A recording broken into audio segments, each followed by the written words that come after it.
to ourselves because we're gonna be talking for like an hour and a half. I gotta be on for an hour and a half. That's like a commitment for me. That's time. It's not that bad. I feel like I could do it. I mean, I'm not like a talkative person. Oh, that's a lie, actually. Well, it's recording right now, so. Oh fuck. Yeah, I was gonna use this as like a cold open. Well. I mean, I can cut out to, however point we need, True. Hold on, let me just take a quick sip. Oh my god. Oh my god. Are you doing this as a bit, or are you actually thirsty? I cannot tell. But here I am just sitting watching you drink.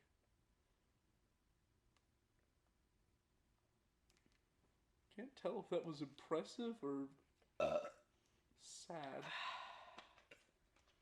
I'm gonna say right down the middle. Oh, I could have gone longer. What? Oh, I could have done the whole thing.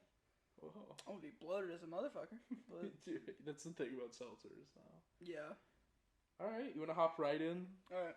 So, welcome. This is episode 1 of our new podcast. By us two award-winning independent filmmakers.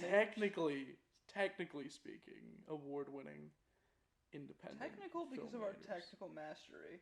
Yeah, of course. Don't pay attention to how technically incorrect the setup is and how it sounds. Yeah, but we watched a couple. What? Hold on.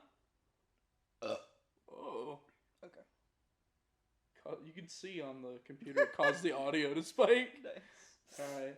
Well, welcome to the first episode of our brand new podcast. Where I burp for an hour and a half. Or Quinn burps for an hour and a half. I'm Alan. I'm Quinn. Quinn. If you didn't notice. Yeah.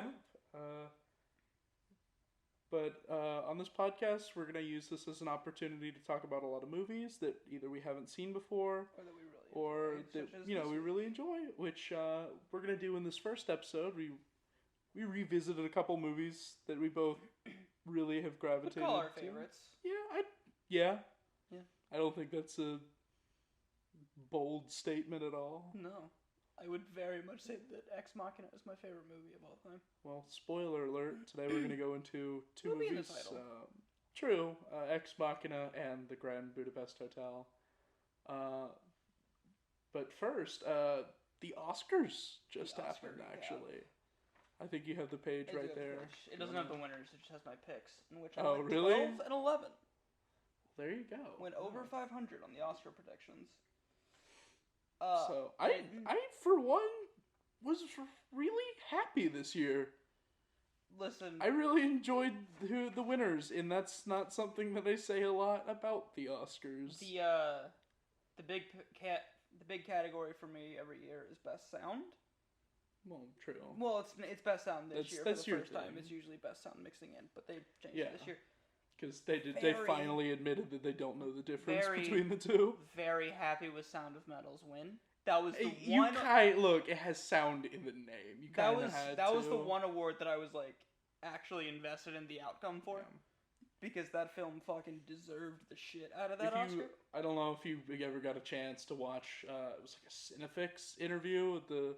I have it in my watch later. Audio lead guy. I found it and I put it in my watch later, so I'm gonna get around to that. But yeah, he's like, yeah, we would use all these mics for just one shot, and I was so impressed.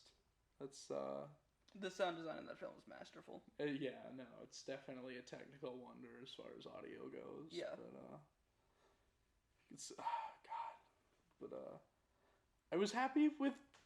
This is a little more controversial, especially people were very mad that Chadwick Boseman didn't win Best Actor, which, look, I love the guy, rest in peace, but I think I really was not disappointed. I thought that Anthony Hopkins put in a great performance. I think there were a lot of great performances this year, especially, it feels like. I feel like this is probably... It's an extremely top-heavy category. Yeah, but I think there were probably 4 or 5 guys this year that it felt like would genuinely deserve that award. I loved Steven Yeun in Minari. I think Ahmed absolutely deserved his nomination for Sound of Metal. I think he carries that movie. Yeah. But I mean, you can only give it a 1. So yeah, I think it had one person had to win, so it was Hopkins, who I love. So I'm not like upset about him winning. Nomadland won Best Picture. That might be my least favorite pick of the entire night. And I don't even, like, hate it that much. I thought that Nomadland, I was like, yeah, it won. It was deserving. I would have gone with Minari, personally. Same here. I just thought Minari was a better movie. I think Not Minari to take anything away from Nomadland. But I think Minari was better. Minari got 1 Oscar. I feel little light. Yeah. But you know what? I can't be mad at, who got it. Yeah. Huge I also love that her just giant fuck you to Hollywood in general. Oh, yeah. Huge award season for Nomadland. It won 2 or 3. Best director, Golden Globe and Academy Award for Best Director, won Best Picture. Also, you can already tell that they've got Chloe Zhao locked into that Marvel contract. Oh, Eternals. Oh God. I can just imagine Kevin Feige just foaming at the mouth. Yeah. Knowing that he could put Academy Award winner, Best Picture, Best Director, Chloe Zhao. Mm-hmm. Even though they just tend to hire... I like Marvel movies, but they kind of do tend to just hire big-name directors and don't really have... They do have, like, good directors. But they don't really give... I don't hate Jon Favreau as a director. I think he's fine. But I feel like they get guys... Like, look at the Edgar Wright situation for Ant-Man. I feel like they kind of just hire them Waititi, who's extremely corporate in recent years. They just kind of have, like, the big-name directors and don't really let them institute their style to the films. I mean, they don't even really direct. They just kind of supervise. It feels like he did to a degree on Ragnarok, and that's what makes it probably the best MCU solo film, in my opinion. They just... Because I really love what they Ragnarok. need to do, though. Is they need to get weird with it. Yeah, absolutely. That's the only way that I'm really going to care at this point. Yeah. Alright, I don't really have much. Speaking of Oscar-winning films... True. We did get snubbed this year, also. We did for Dewey the Epic Sword, our short film. The wonderful short film that you probably have heard of. That everyone's, all the kids are talking about it. Made the rounds in award season. Winner of the Palme d'Or. Yeah. Speaking of Academy Award-winning films, the Academy Award winner for Best Visual Effects, Tenet. Tenet. It did win. It did win this year. I thought that's where you were going with it. And Ex Machina, two films. I didn't know you were using the same quality. I didn't know you were going into like a segue there. I thought you just wanted to talk about Tenet. Oh, you know me and how much I just want to talk about Tenet all day, every day. Christopher Nolan fanboy. Oh, over here. Anyway, what you were saying, Best Visual Effects winner, Ex Machina. Yes. You want to go ahead and introduce the movie? Just a quick little background. My pick is my personal favorite film, Ex Machina. Okay, yeah. It's a film that feels made for me, like, specifically. Yeah. Because it's a science fiction film, which is my favorite genre. It's about, like, consciousness and artificial intelligence, which is the specific field of sci-fi that I like the most. It stars Oscar Isaac, my favorite actor. I just fucking love that movie. It's very tailor. It is very tailor-made for you. Yeah, it's like very open-ended, interpretable sci-fi. Yeah. Which I'm a huge fucking fan of. And I don't want to like get into spoilers right off the bat, but it does leave you off on a cliffhanger. Yeah, too, it's like it is a very like again open and interpretable ending. One of those movies where it leaves you with a lot of questions. About it. Like it invites thought. But we go over like a brief summary of the plot, or there's a lot to like about this movie. I pick up on more stuff every time I watch it, which I watched it. I do too. 3 times now. I watched it last night in preparation for this, so I've definitely watched it a couple more times than that. Not like an obscene amount of times. I've watched Grand Budapest like probably 10 times. Probably 6 times on this one. Yeah. Well, yeah, that's a pretty good amount. But And I still feel like I pick up new shit every time. I think it has... Its screenplay, I think, is very tight. I think it's one of the films that, like, pretty much everything there... Yeah, it's not a lot of wasted time. It really...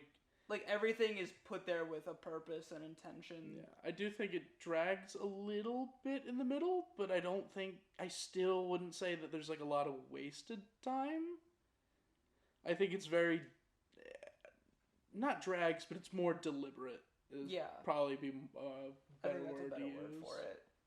Because it's that biblical imagery, 7 sessions, 7 days. Yeah, there's a lot. Surprisingly a lot. I remember texting you last night. I was like, there's a lot of, like, biblical imagery in this. With even, like, all the characters are named after, like, biblical characters, too. Yep. Like, very much like an Adam and Eve thing going on. Yeah. Do we just get into spoilers? Yeah, we'll just talk spoilers. Okay, so if you haven't seen Ex Machina, please go do, so you can keep going with this podcast. Because we're definitely going to just go ahead and talk about spoilers. It's very spoiler heavy. But with the biblical reference, like, the one that stands out the most is definitely 7 sessions, 7 days. Yeah, Creation. Adam and Eve. Yeah. You can fuck the robots now. You can fuck the robots. Starts off, Domhnall Gleeson is chosen to... and you see the very specific shot of the camera looking at him and, like, spying on him. Yeah. There was a comment on Letterboxd, of all things. It's like one of the top reviews. It's like, I feel like I'm watching this movie from a specific character's perspective on, like, a watch and rewatch. First time as Caleb, second time as Nathan. Yeah, I don't know if I got that as much. I don't think I got it to that extent, I should say. I wouldn't necessarily say that either, because I think when I watch it now, at least, I think it's definitely the main character of the story is Ava. I think it's a story about Ava. Well, especially with how the movie ends, with Ava being free, I should say. Because there are a lot of different lenses in which you can view the film, I think. Yeah. Which I think boils down to the big question of the film. Do you think Ava is conscious? It's hard to answer that. It is. I think yes and no. I don't think that a machine can be, like, fully conscious in the way that a human can. Mm-hmm. But definitely more so than, like, the other, like, robot androids. What would you call them in the movie? Like, there's the other one, the... Kyoko? I don't know her name. I'm guessing yeah. Kyoko. But, Sonoya Mizuno's Kyoko is incredibly mechanical in the way that robot moves. You know, it's very... Her arms... She was designed for, like, a very specific purpose. Yeah. But it's very mechanical in the way that she acts and moves. And then, you can obviously tell there's more going on with Ava. I think my answer is that yes, she is conscious. I think you can definitely make a case, especially with the ending. Because she has intelligence and thought, like, to be able to interact and escape and manipulate. Yeah. But I can see different arguments, like there's a lack of empathy, necessarily in the way that she leaves Caleb behind. Yeah. That is kind of fundamentally different between a robot and a human. Yeah. But I think that whether or not you think she's conscious determines how you view the film in its entirety. Because I think that fundamentally changes the point of the narrative. Because if she is a conscious being, then she is being held against her will by Nathan. Yeah. So it's a story about her escaping. And if you believe that she's conscious, why shouldn't you cheer for her to escape? She's being held prisoner against her will, specifically. Yeah, it does go into much about ethical questions. I think it's But I think the movie in its very nature is asking you to like examine human nature and what it means to be free, and I think the just film by itself that is a Turing test. well, yeah, I think by that alone, it's asking you to view her as if she was a human. Because if you view her as unconscious, then I think you would view her as a threat to humanity. She is someone that we cannot contain or control. That will destroy. I think you can make an argument for that. No, you absolutely can. I think both interpretations are valid. I was watching this and I was like, getting a little unsettled by Ava too. Like, much more than I had before. There's a scene where like it cuts and suddenly she's in the doorway. Like at the end, yeah, she tells him like, "Don't leave" or something. She asks, like, "Can you stay here?" Yeah, actually, can you stay? And it's like cloaked in the red lights. And even then, she's still asking him. It's a way of manipulation as well. Yeah. And I was like, this is a little bit much more unsettling than I remember it. I also noticed like a lot of reflection shots, like really heavily, like almost, especially when they're in the glass. I really love the cinematography of this film. It's definitely something to behold. But it's very deliberate. Everything has a purpose. Like every time, meaning and feeling like every time they're in one of the sessions, Ava is always like looking. She's got her face kind of half blocked by the mirror, and you can see her reflection somewhere in almost every shot she's in. But that's not the case for characters like Nathan or Domhnall Gleeson. I forget his Caleb. Oh, yeah. And then you can also cut to when she gets out of the room and she finds the faces on the wall and like looks at them directly. And when she looks in the mirror, like at the end, putting on the skin and everything, like that power of looking is a very. I think it might be a bit of a stretch, but when she's looking at the faces, you can say something. It's like, this is what she is, but it isn't her. Yeah. Necessarily. No, this is the thing with stuff is I don't think there are that many, like, unless you're getting real egregious, I don't think there are that many stretches. Because even if it's not necessarily the intent, it raises a lot of questions. It's left open to interpretation, so it's inviting you to interpret how you would. Good science fiction that is open to interpretation leaves a ton of questions that don't necessarily need to be answered. Not because it's lazy or not thought out, but just because of how it's asking questions about the human condition that really make you think. Yeah, it's supposed to be introspective. Yeah. And there was another thing. The answers aren't necessarily important on an individual basis. Yeah. It's more the questions and making you it's to get your brain going. It was something that I noticed. It's like Ava's almost reflected.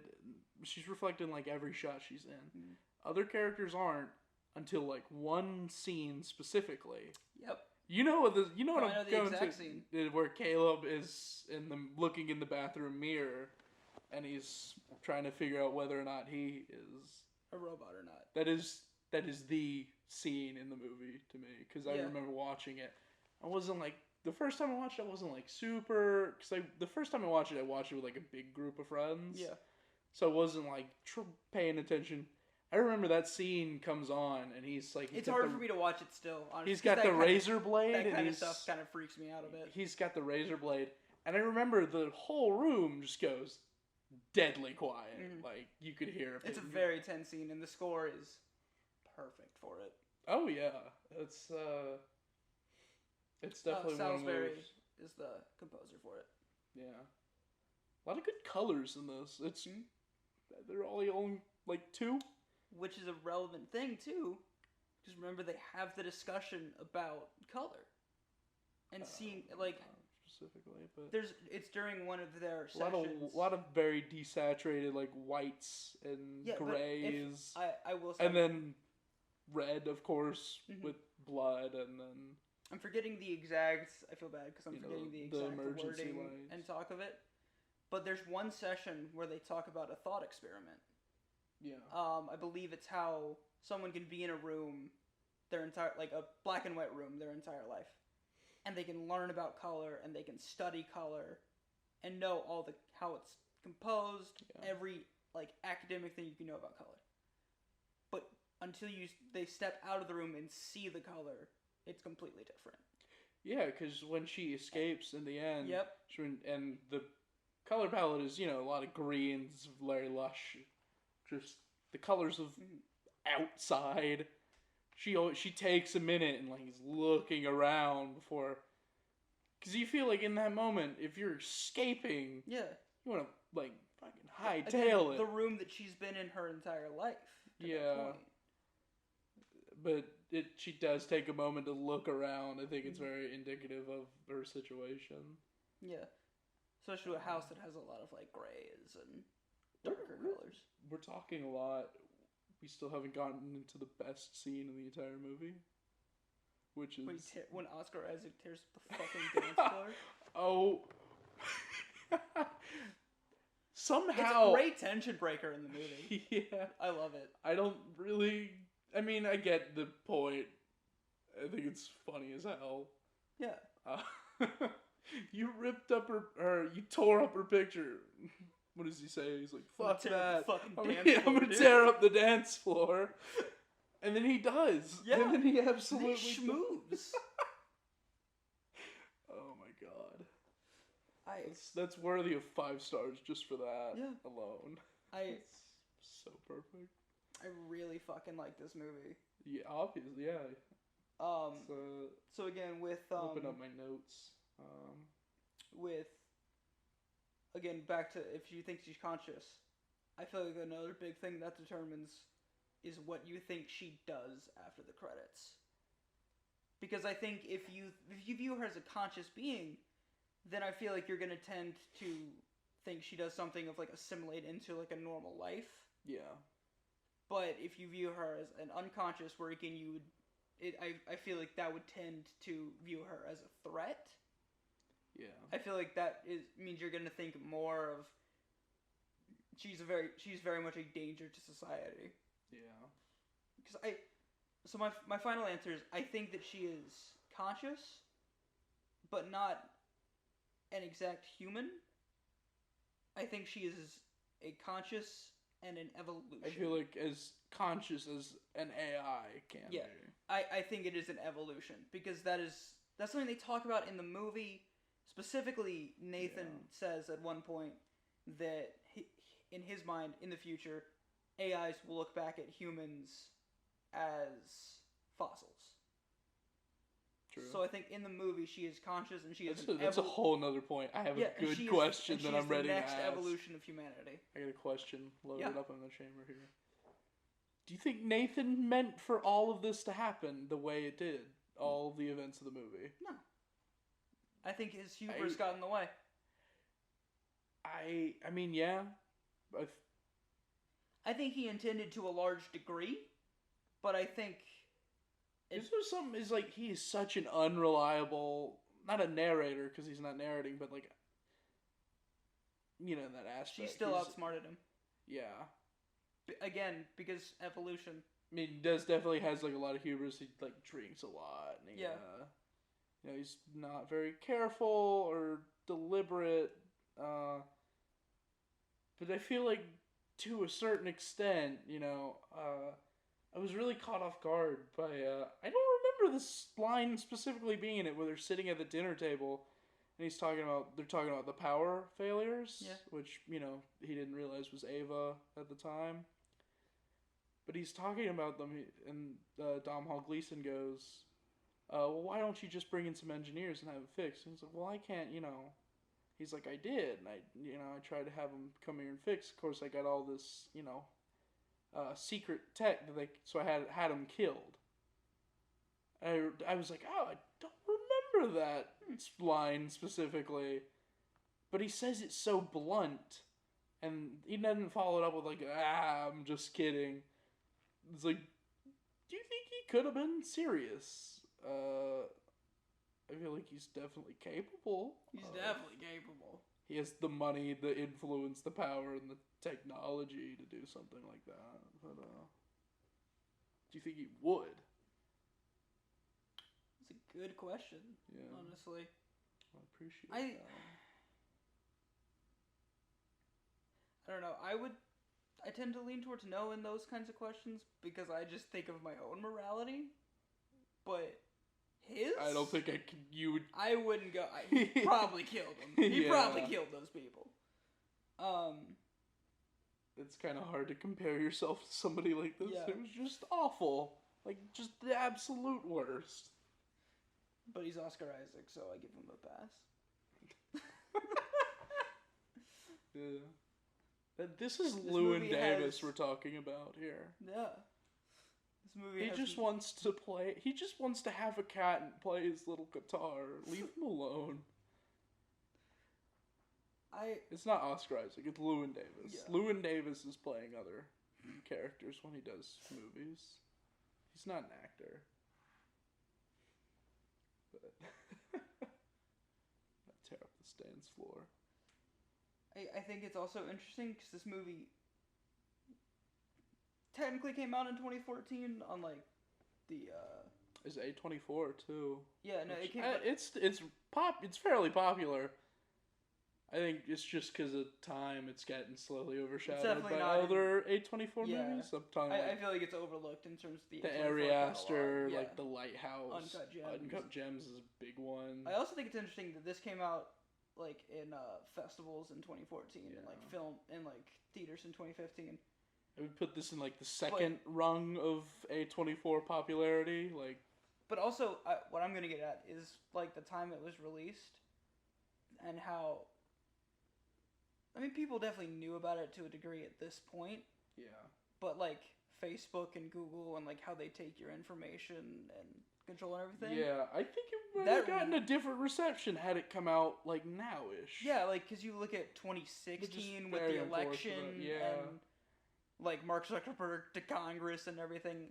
I think it's a very interesting little bit ahead of its time. I think Alex Garland, extremely ahead of his time as far as the stuff goes. Yeah.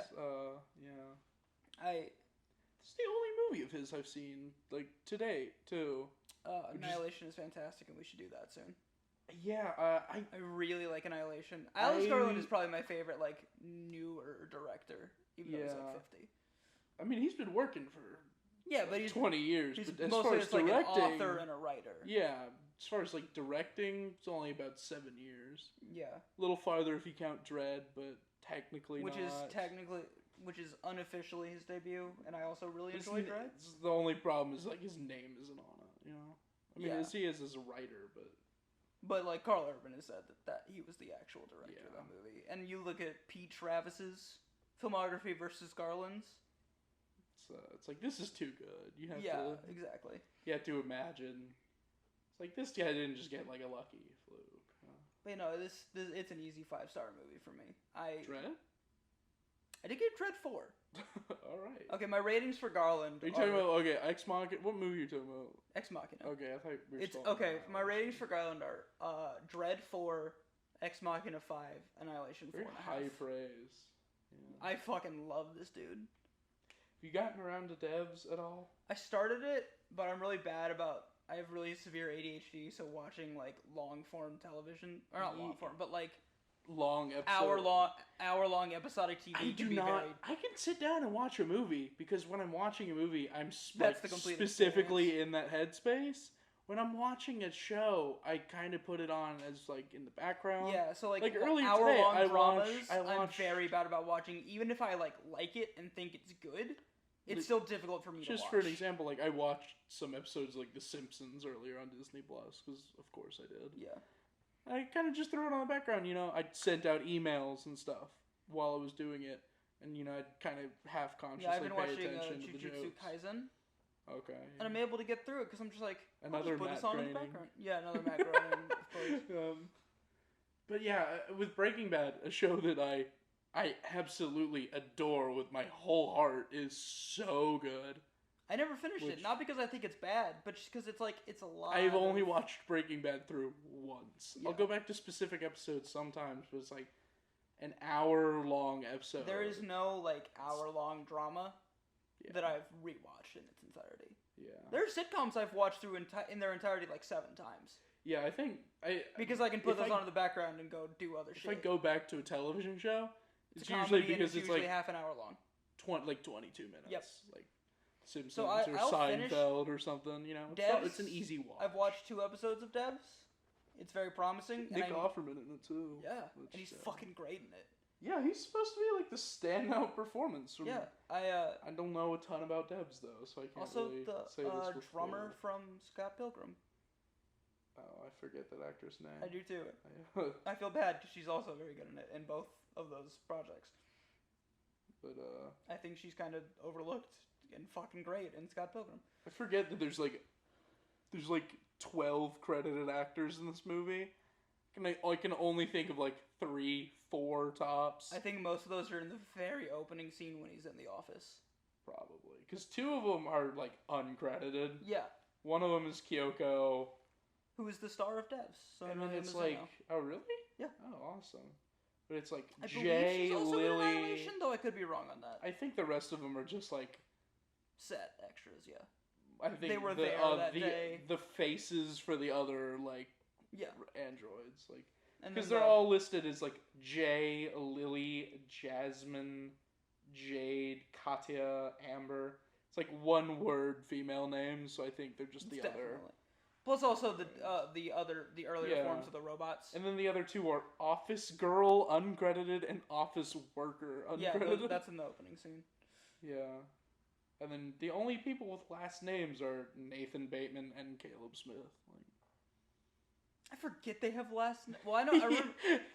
I mean, it's one of those things where it's like they only say it once. I think Nathan's they only say it once. It's like you're going to Nathan Bateman's house. And but I remembered his. And then Caleb's, it's probably on like on his email address. Yeah, or something. on he's got like an ID card that he shows in one frame. Because he gets an ID card, remember, when he enters the building for the first time. Yeah. Plus, he shows his email, like, you won a vacation. Blah, so that's blah, definitely blah. what it is.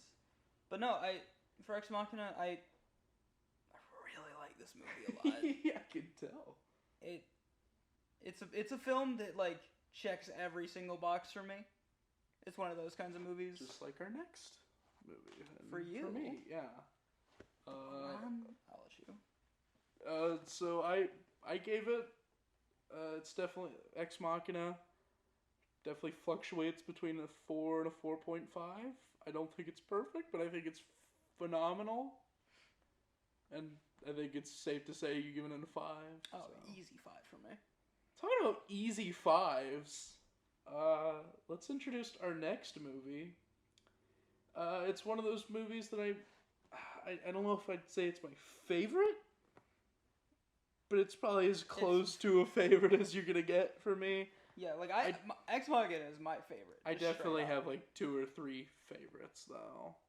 So Grand Budapest, Goodfellas, and Oh Brother, 3 movies that I would call all my favorites. It's really just day to day, honestly. Yeah. But I keep looking at the audio just to make sure it's recording because we are 33 minutes in. So that was close to 30 minutes on Ex Machina. Yeah. Nice. I think this will probably be around an hour. Yeah, I think it's a good amount. Good test for an episode 1. Yeah. You know. I hope you guys listening in are enjoying yourselves. I'm enjoying myself. Yeah, all of you guys. Yeah, both of you. Yeah. All me Such and Quinn. As future Quinn and future Alan. Yeah, me and Quinn editing this episode. And maybe my mom. I also hope it doesn't sound like complete garbage because we're investing a lot of time in this, and we got things to do later. Yeah. So this first episode might sound like shit. I'm an audio guy. I will make it. It will sound good eventually. Yeah. But first episodes might be a bit rough. If this is good, then definitely like employers hire this man right here. But if not, if it's bad, don't listen. Go away. Go away. Stop. Be bad. All right. We watched another movie. Yeah. So I half rewatched it with the audio commentary on last night while I was trying to go to sleep. Yeah, I watched with the audio commentary from the Criterion specifically. This place was built by the Nazis. It's deadly quiet. Anyway, this movie I'm talking about is the Grand Budapest Hotel, starring Ralph Fiennes, Tori Revolori, F. Murray Abraham, directed by Wes Anderson. I would say that this is the Wes Anderson movie. Wes Anderson. It's the most Wes. It's got the most Wes Anderson isms. It's to date his most popular movie. Because it's his best movie. And I definitely think it is his best movie. I think it is a movie without really any flaws. Bold statement. Maybe? No? I would say without any, like, major glaring flaws. Yeah. At least I would agree with I'm willing to look over a lot of stuff because I'm biased. Okay. Spoiler, I also gave this movie 5 stars. Oh, true. I upgraded it last time I watched it. It was 4.5 for a minute. This movie's fantastic. It really is.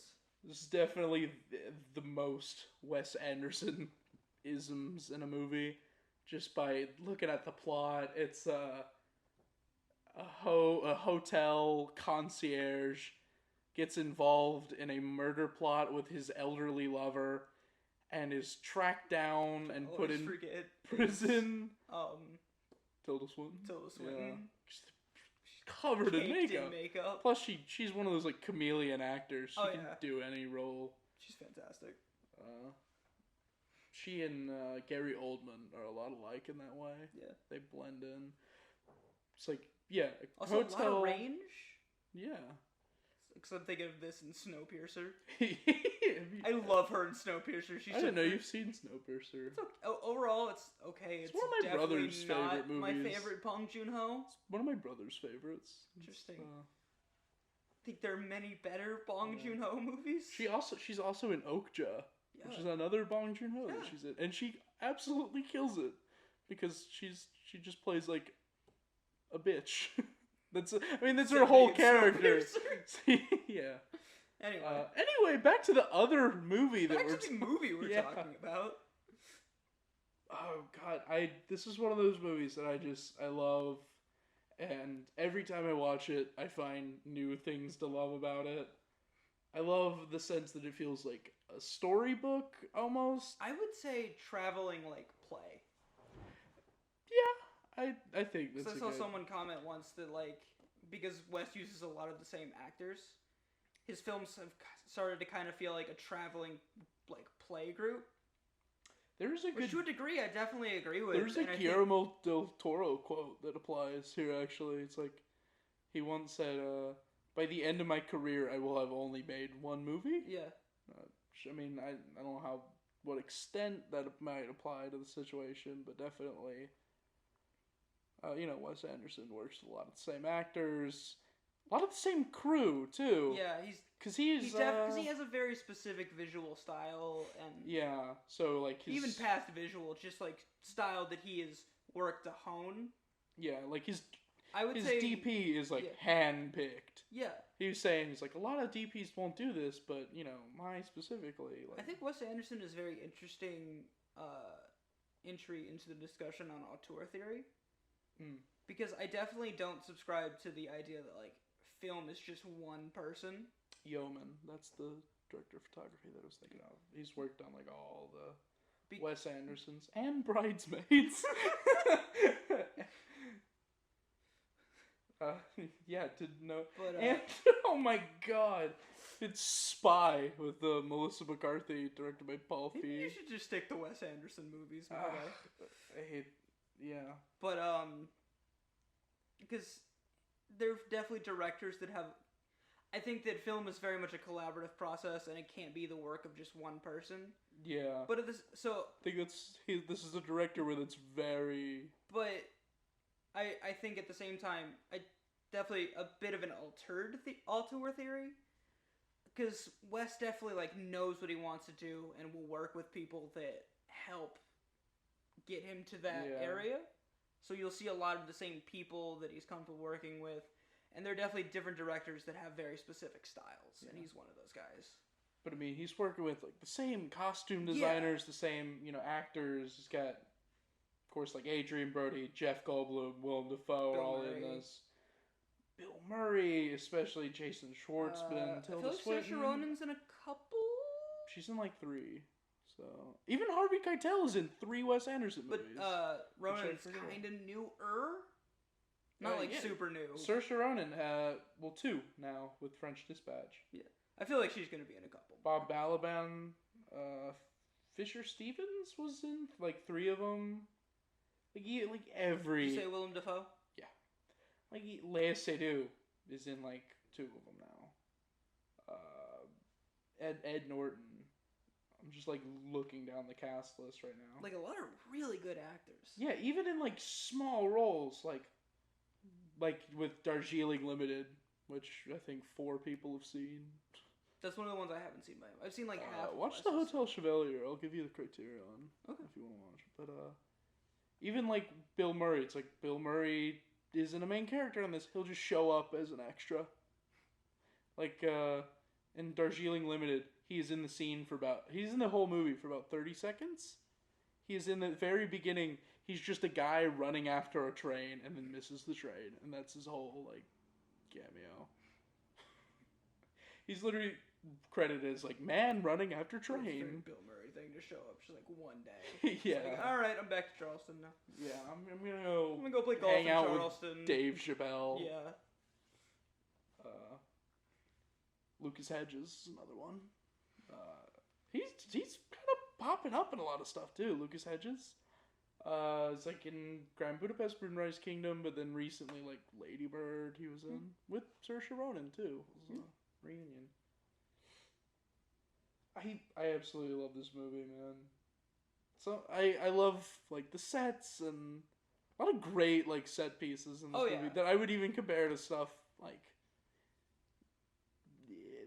Indian. There's not a lot you can compare this to as far as like it's set pieces. It's a very unique film. Yeah, I do have like you get the hotel, which is a big one. Yeah, and like the prison, you get the surrounding town, just even the museum, which is only in like one train scene. car, which we watched some of the special features on earlier. So like when you look at the train car in the scene, that's the whole train car.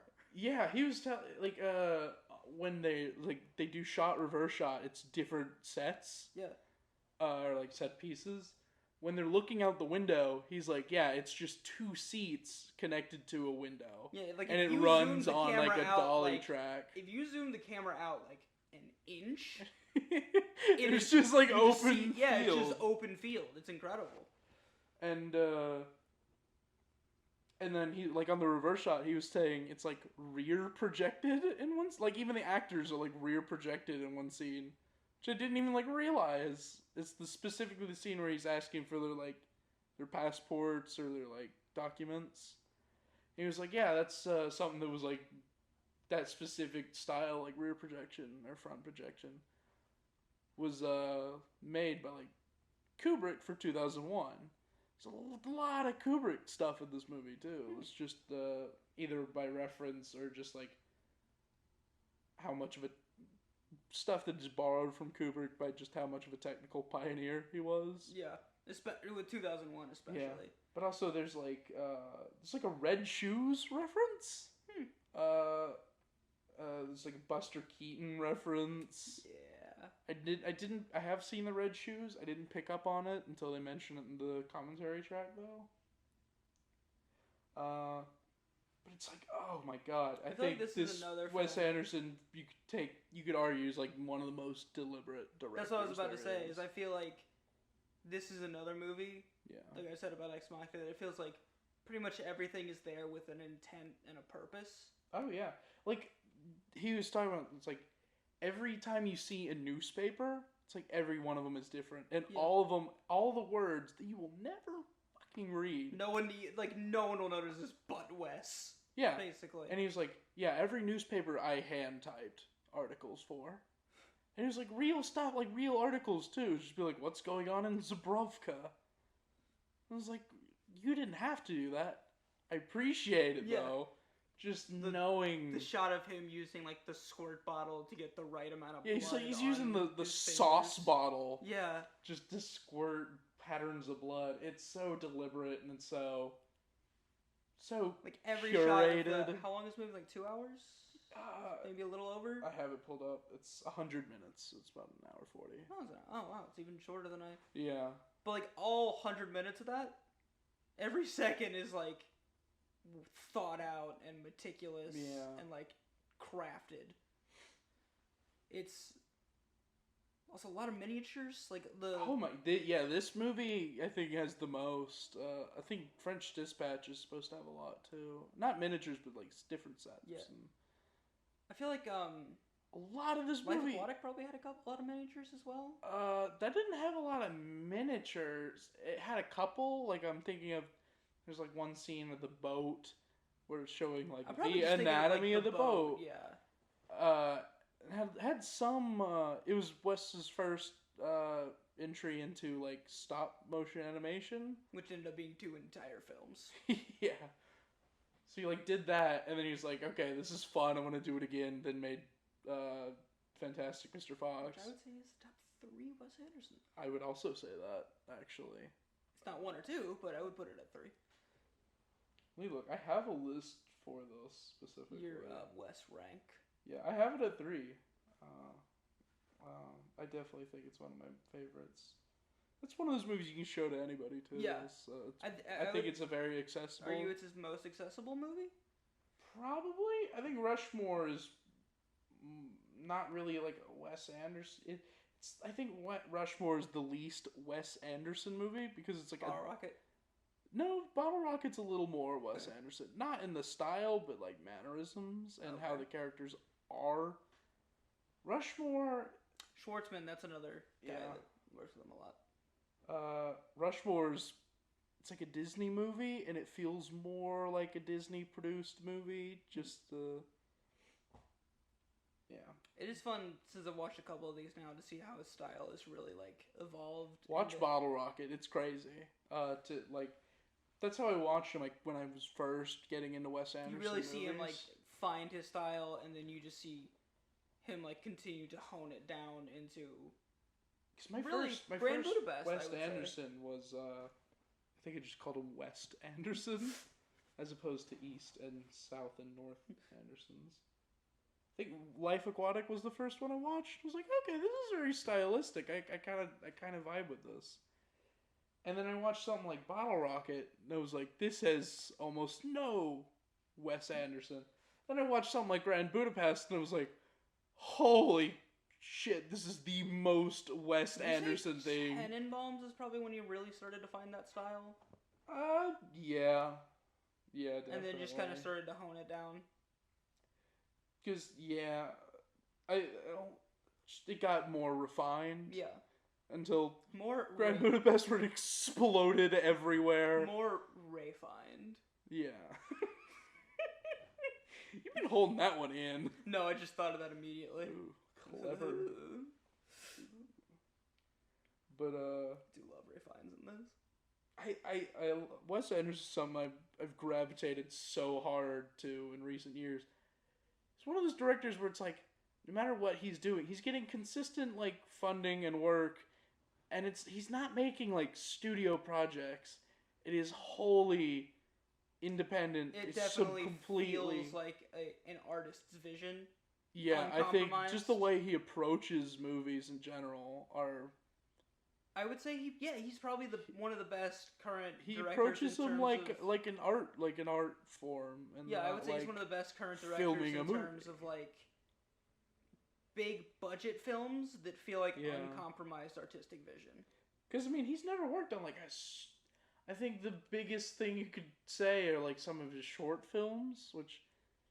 Like the Prada collaboration, just more just like a commercial. Like he has a MasterCard commercial. Yeah, he did one with like Hallmark, which was it had Adrian Brody in it too, which is even in the commercials he directs, he has recurring actors. What work is Adrian Brody getting nowadays outside of Wes Anderson projects?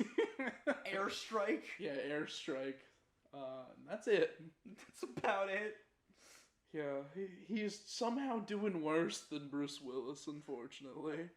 He's in French Dispatch. Yeah, yay! I'm saying, outside of Wes Anderson, not a lot of work for Adrian Brody. That's probably intentionally, but I feel bad.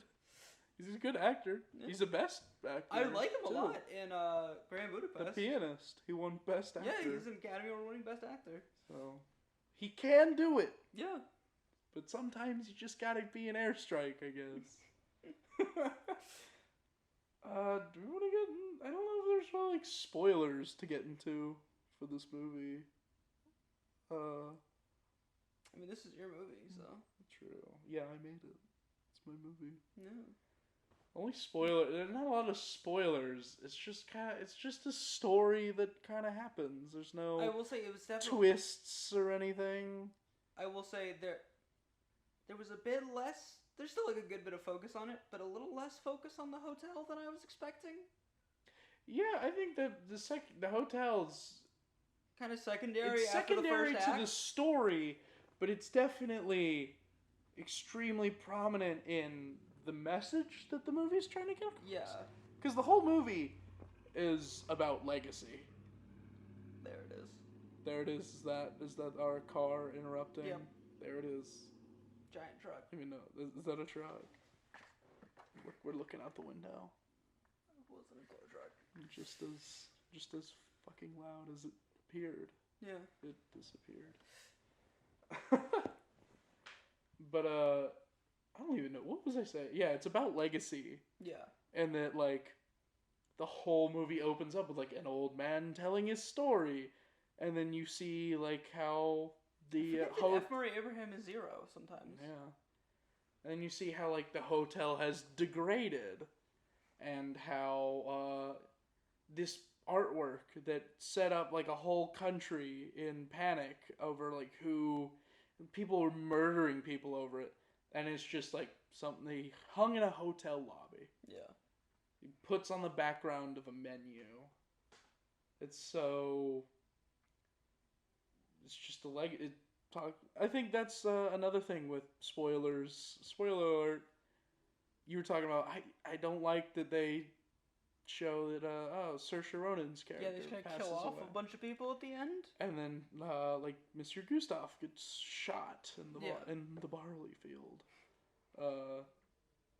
I think those have a purpose though. They show legacy. You know, it's very hammered home. I can see that.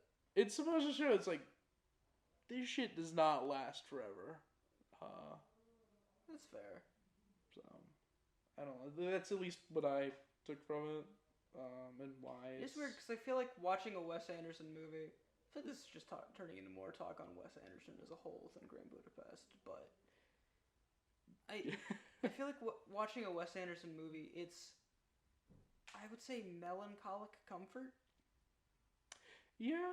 In that the movies aren't, they feel like they're very stylized and colorful in a way that implies like happy. Yeah. But there's a lot of like real melancholy to some of the stories and the way that some of them end, and yeah. There's a lot of great uses of color too, like very saturated colors, a lot of pastels used. A lot of pastels. Especially when you're talking about like the hotel and like with the characters the like giant Zero. Pink hotel. Yeah, the giant pink hotel. The pink Mendel's box. Yeah. And then contrast that to the gray prison. Yeah, it slowly gets less color the farther along you move in the movie. Like the prison is like grays and whites. If I remember right, like also when the hotel gets overtaken by the SS.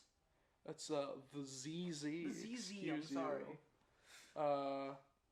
I forget.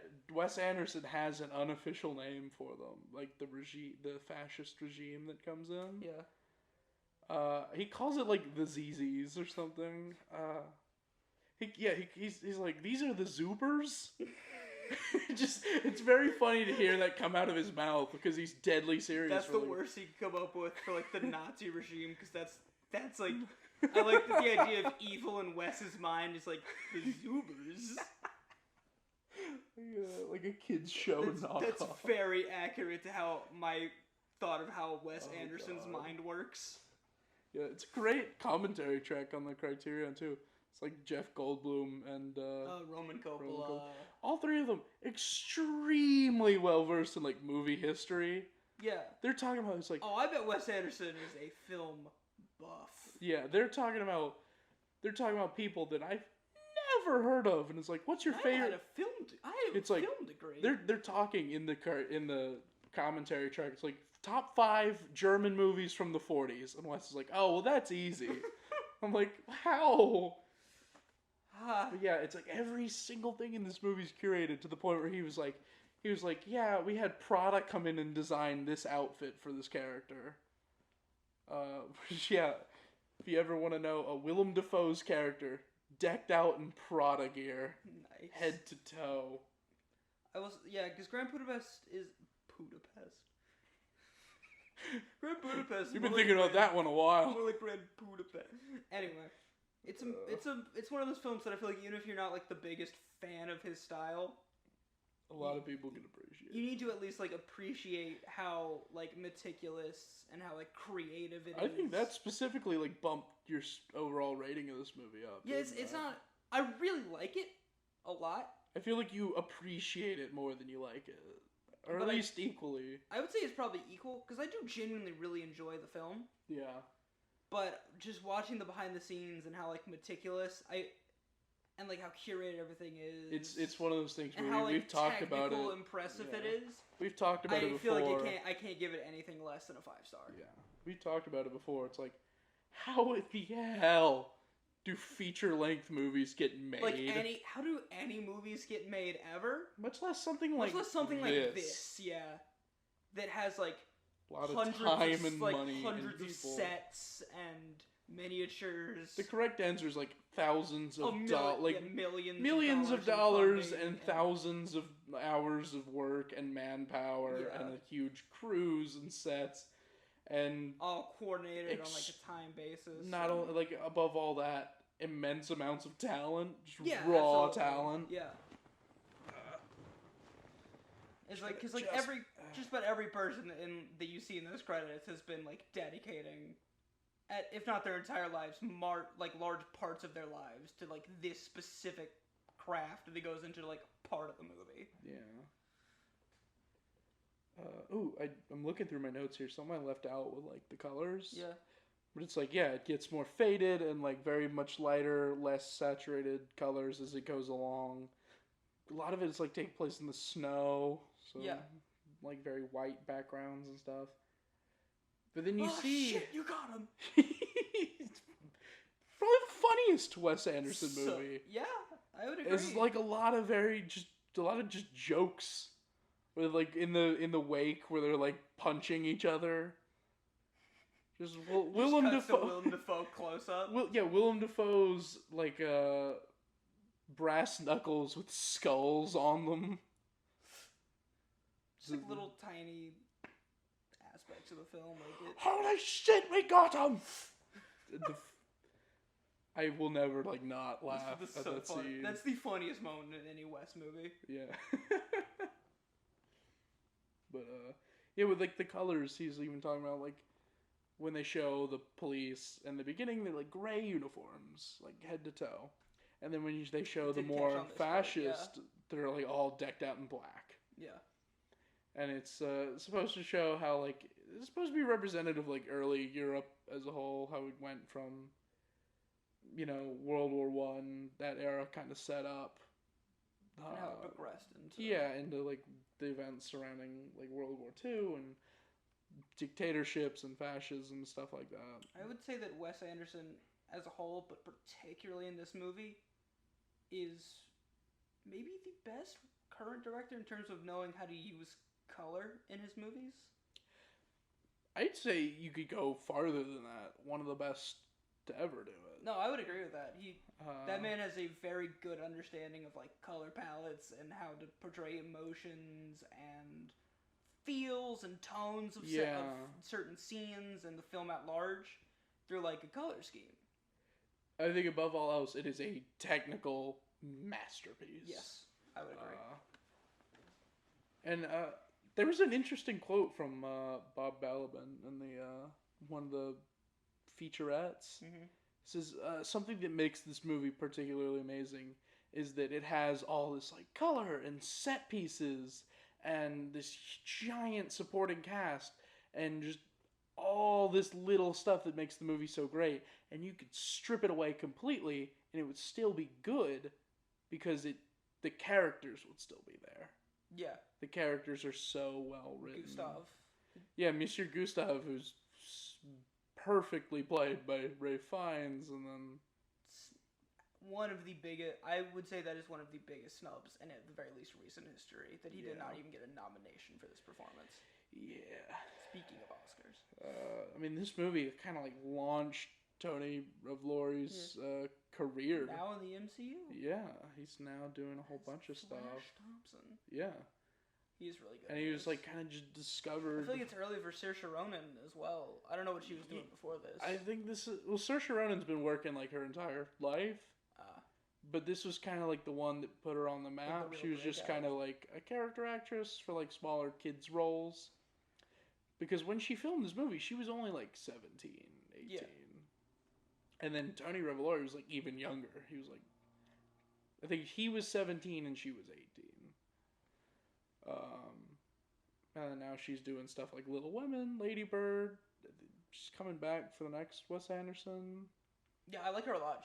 I think she's one of the best like younger actresses. Yeah, she's definitely like, hot take. She's definitely one of those actresses that she's like gonna continue to be great for like a long time. Yeah, because this is something that like Wes Anderson, like all three of them on the commentary track specifically brought up. Is like she was very young, but surprised us at like how incredibly mature and like put together she was. Yeah. God, that is the dream, I think, just to be put on a Wes Anderson set. It's like I was telling Quinn before we started recording, Wes Anderson movies and the sets, the kind of culture, they feel like a student film set in all the best ways. Like all the fun and like campiness of a student set. Yeah, the fun because with all the technical like wizardry of people that have been mastering their craft for decades. Yeah. It's like seasoned veterans, but I'm thinking more just the environment. Because when you think of a film set, like we're joking, it's an incredibly fun time. It's people that know each other and like working together. It is a group of friends hanging out and making movies. Yeah, is how it feels. Except they just happen to have a budget of like $40 million and $40 million is incredibly low. How much was Grand Budapest was like 150 million. It was something ridiculous. I think it's to this day like even more expensive than his like animated projects. I'm sure. But I'm looking it up now. I got to. What's the budget? Well, mine IMDb. I gotta find where it is. Budget. What the hell? What? 25 million? Are you kidding me? So I went high. I went really high. Like I'm genuinely shocked. I didn't realize it was that little. They got the most of every penny on that one. Oh yeah, it's worldwide gross 172 million. Feels a little low. Little low. But I feel like Wes Anderson. It was the movie that put Wes Anderson kind of more on the map. It's definitely his like biggest commercial success. I feel like. Yeah, because Life didn't make like that. Up until about Life Aquatic, I mean even Life Aquatic like didn't do huge. It was like very niche, and then Darjeeling did not put up numbers. And then Fantastic Mr. Fox did. It did fairly well. I think it's still like one of his best grossing movies. Probably just because I don't think Isle of Dogs did like really great. Isle of Dogs, I don't think is that great. It's on the lower end of Wes Anderson movies. I don't think it's the worst though.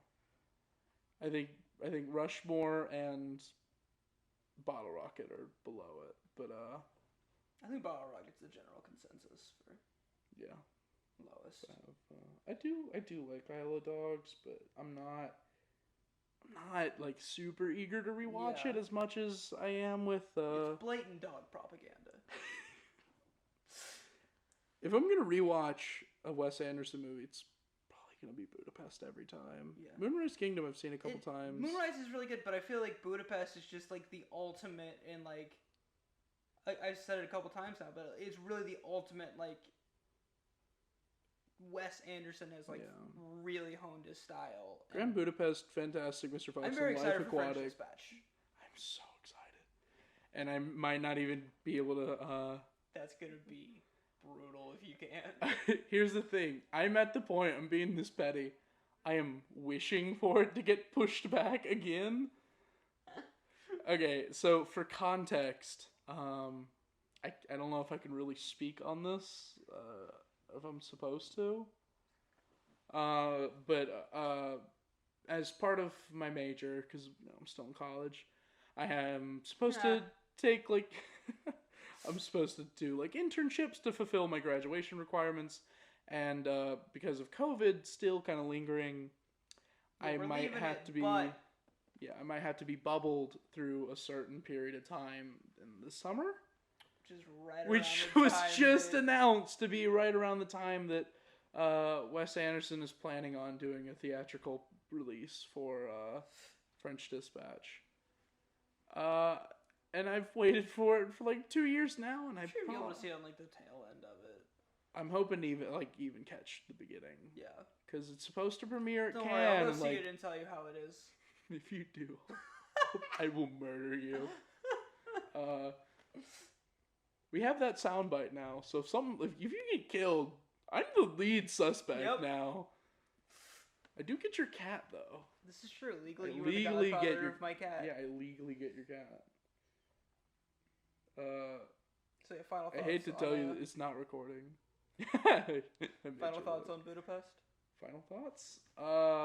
It's really good. Unpopular opinion. It's all right. It's good. It's really good. How could it be lower than 5 stars? You know, I've said my piece.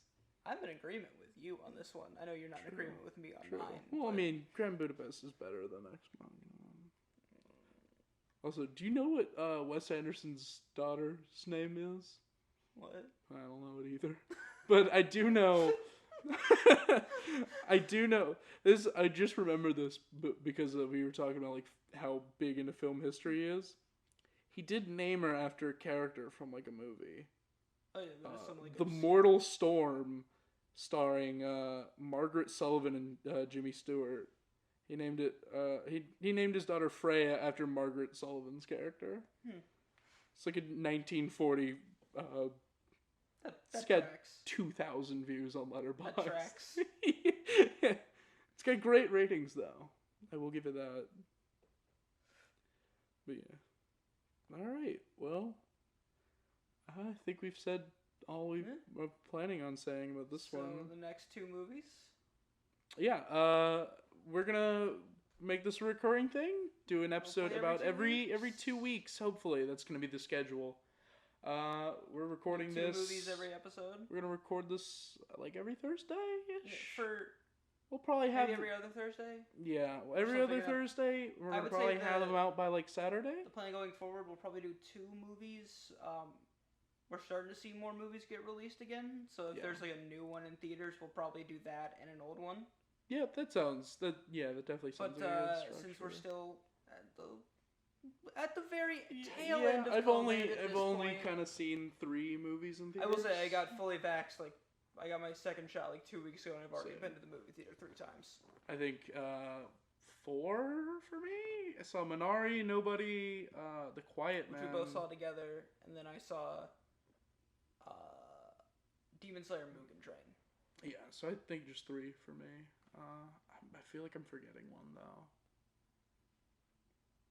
I don't know what I'm forgetting. Because I still am seeing the Warner Brothers ones that are coming out at home. For the time being, because unless I'm really into it, I'm gonna go see it. Yeah. Or I'm gonna stay at home to see it. Dune though. French Dispatch is like I don't want to say anything. I'm willing to risk getting fired to go see French Dispatch. I am committed.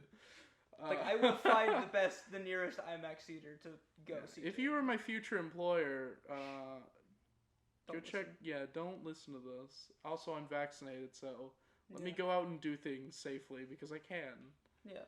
We got the second shot and the booster, like, weeks. So, I promise I won't get a little COVID. but yeah, the next two movies? We're going to talk about an old favorite and one that neither of us have seen. But we're going to do a double feature of Dr. Strangelove, which is a Stanley Kubrick classic. Every single person that I've asked the question to, which is like 4 or 5 at this point, has said that Dr. Strangelove is their favorite Kubrick film. I think I understand it's my personal second favorite behind 2001. I don't want to go ahead and start this conversation early. I think it's the best Stanley Kubrick movie. I would disagree, but very much Look, understand 2001 is he's got like 5 masterpieces in his catalog. Is it controversial to say anything at this point? I don't know. I mean, I'm sure there are even like Barry Lyndon fans out there. You know? I am not one of them particularly, but whatever.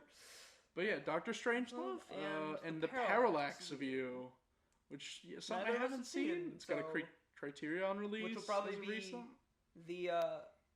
So the format, I think, will either be a movie that we have seen and want to talk about, and one that we haven't seen but want to see.